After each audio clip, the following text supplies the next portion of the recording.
अल्हम्दुलिल्लाह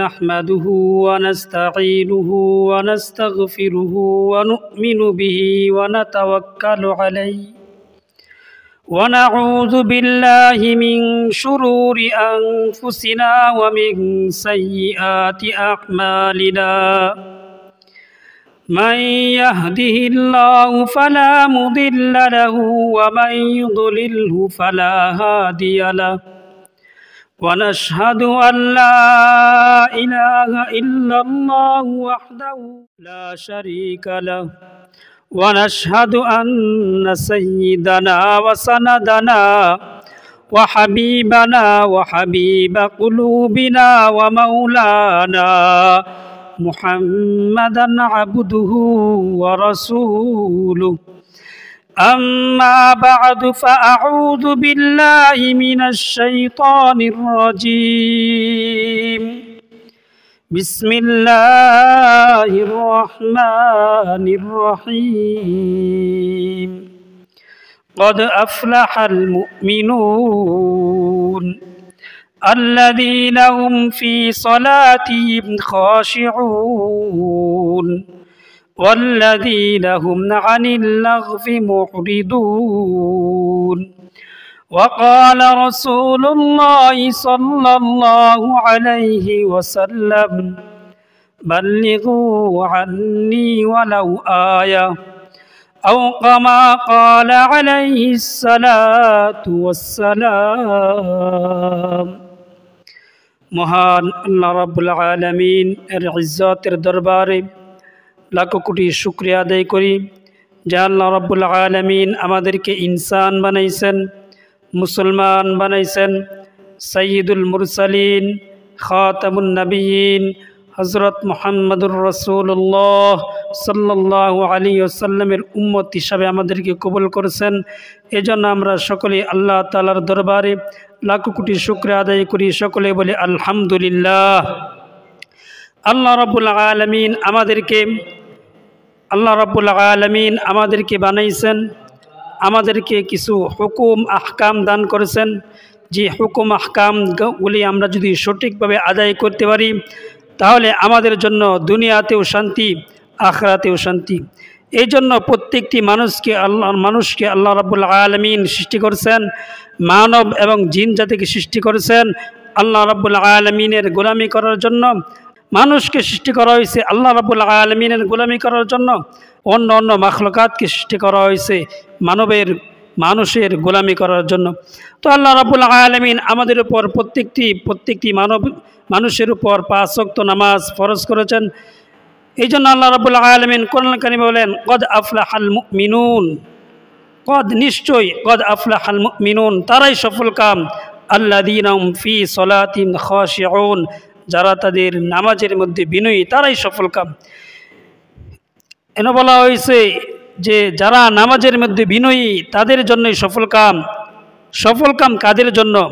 অন্য আয়াতে আল্লাহ রাব্বুল আলামিন বলেন ইন্নাস সলাতা তানহা আনিল ফাহশাই ওয়াল মুনকার ওয়া লাযিকরুল্লাহি আকবার ওয়াল্লাহু ইয়ালামু মা তাসনাউন। ইন্নাস সলাতা তানহা, ইন্না নিশ্চয়, সলাত নামাজ, তানহা আনিল ফাহশাই ওয়াল মুনকার, অর্থাৎ সমস্ত অশ্লীল কাজ থেকে নামাজ মানুষকে বিরত রাখে।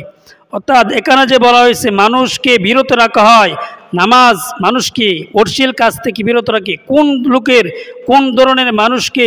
এই অশ্লীল নামাজ, তার নামাজ মানুষের অশ্লীল কাজ থেকে বিরত রাখে।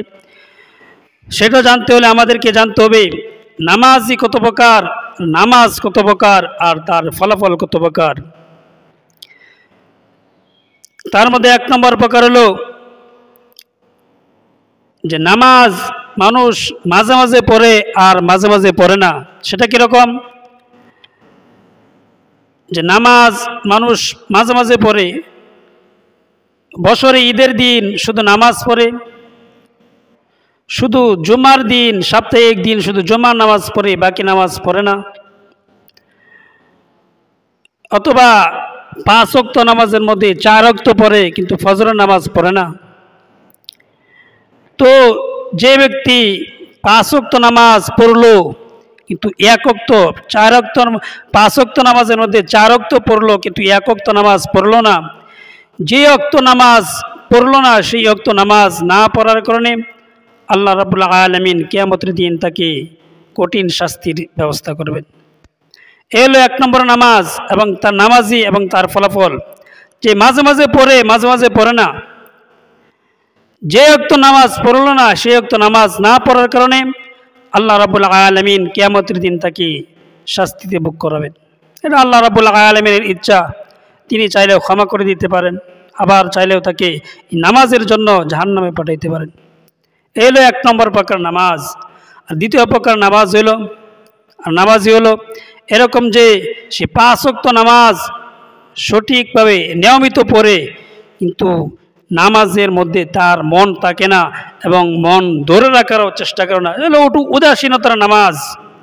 তা নামাজ পড়ে ঠিকই কিন্তু নামাজে মন ধরে রাখার চেষ্টা করে না, এই মন ধরে না রাখার চেষ্টা করার কারণে তো উদাসীনতার কারণে আল্লাহ রাব্বুল আলামিন তাকে কিয়ামতের দিন তাকে জাহান্নামে ভোগ করাবেন। এগুলো দ্বিতীয় প্রকার নামাজ, নামাজি এবং তার ফলাফল। যে না উদাসীনতার কারণে নামাজে মন ধরে রাখার চেষ্টা করে না করার কারণে তাকে কিয়ামতের দিন তাকে জাহান্নামে ভোগ করতে হবে। তৃতীয় প্রকার নামাজ হলো যে নামাজ মন থাকে না কিন্তু নামাজে মন ধরে রাখার চেষ্টা করে, নামাজ থেকে মন চলে যায় আবার নিয়ে আসার চেষ্টা করে, আবার চলে যায় আবার নিয়ে আসার চেষ্টা করে, এরকমভাবে বারবার করতে থাকে।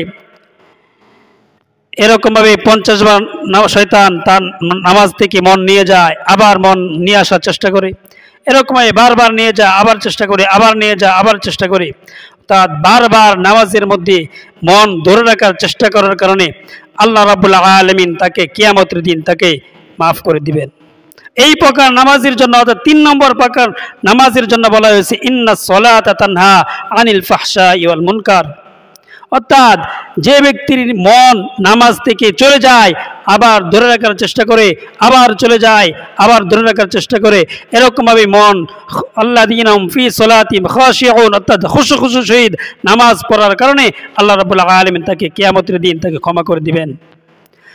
আর যে ব্যক্তি নামাজ তার অশ্লীল কাজ থেকে বিরত রাখবে, অর্থাৎ মন চলে যায় আবার নিয়ে আসে, আবার চলে যায় আবার নিয়ে আসে, এরকমভাবে যখন 1000 বার এরকম শয়তানের সাথে যখন বারবার আপন মানে মন থেকে যখন আবার মন চলে যায় আবার ধরে রাখার চেষ্টা করে, এরকম বারবার করতে থাকে, তখন শয়তান ওই রকম ব্যক্তি থেকে অর্থাৎ নৈরাশ হয়ে যায়।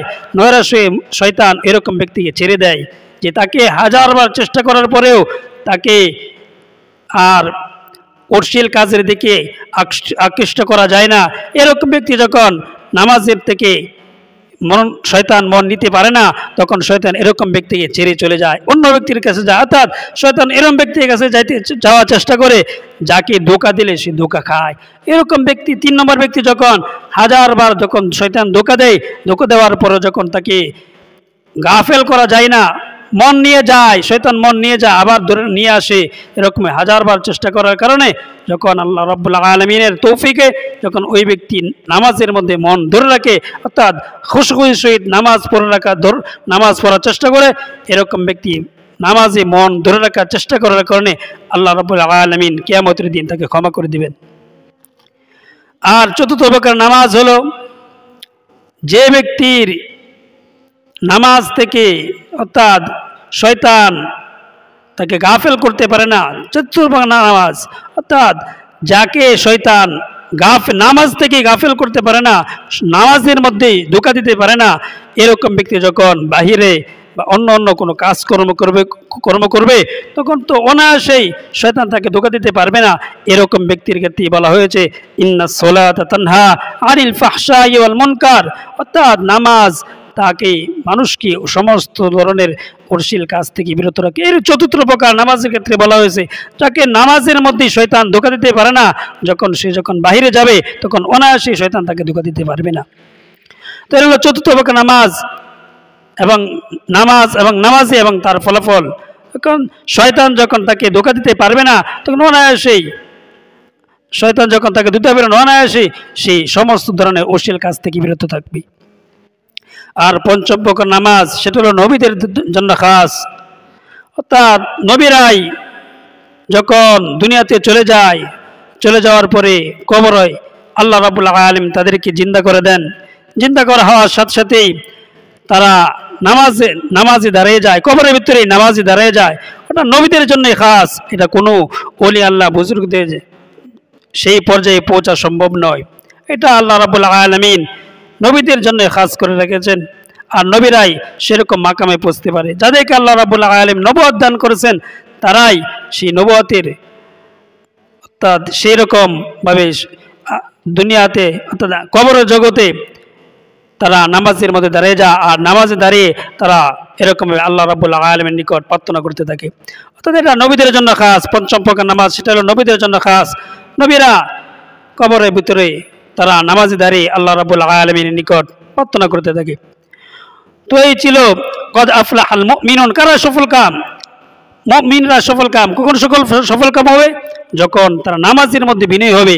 অর্থাৎ ইন্নাস সালাতা তানহা আনিল ফাহশাই ওয়াল মুনকার, নামাজ তো ওই সকল ব্যক্তিকেই সমস্ত ধরনের অশ্লীল কাজ থেকে বিরত রাখবে যে তার নামাজের মধ্যে বিনয় হবে। অর্থাৎ খুশখুশি যারা নামাজ পড়বে তারাই তার নামাজ তাকে সমস্ত ধরনের অশ্লীল কাজ থেকে বিরত রাখবে। যাই হোক, আল্লাহ রাব্বুল আলামিন আমাদেরকে অল্প সময় বসার মতো তৌফিক দান করেছিলেন। কিছু কথা বললাম এবং শুনলাম।